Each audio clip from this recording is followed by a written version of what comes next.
End of classes in April for school year 2024 to 2025 para maibalik na sa old school calendar. Iminungkahi ng Alliance of Concerned Teachers.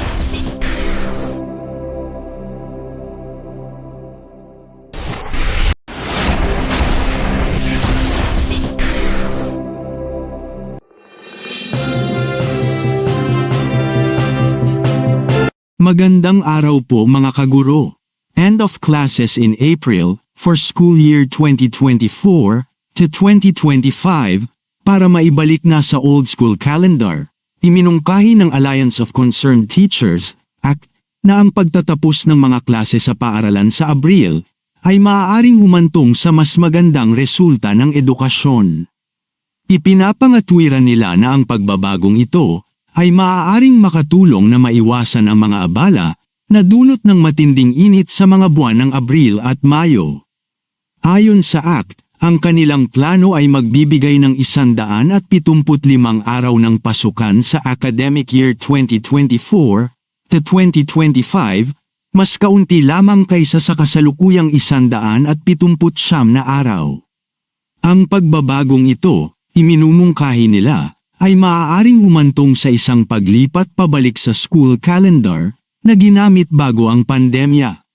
Sa pamamagitan ng school year 2025 to 2026, ang mga klase ay maaaring magsimula sa ika-23 ng Hunyo at magtatapos sa ika-31 ng Marso na magbibigay ng kabuuang 188 araw ng pasukan.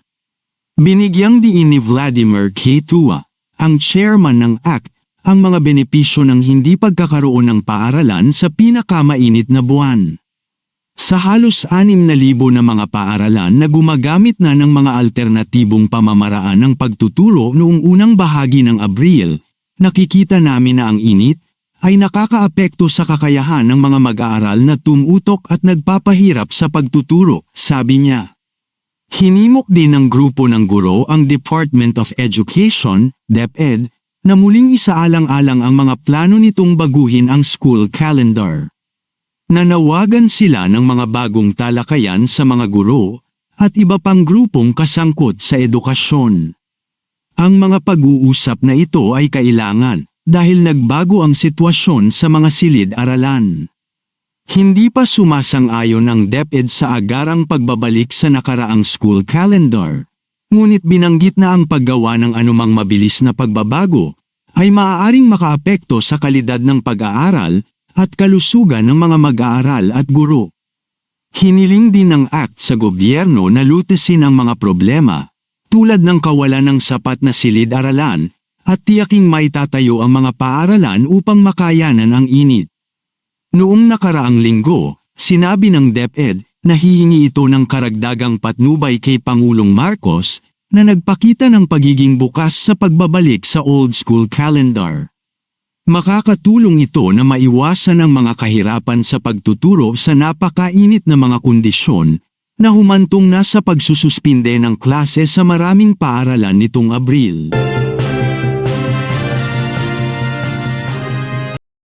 Kung meron man kayong mga komento tungkol sa mga isyong ito, maaari kayong magbigay ng mga reaksyon sa comment section na makikita sa ibaba ng bidyong ito.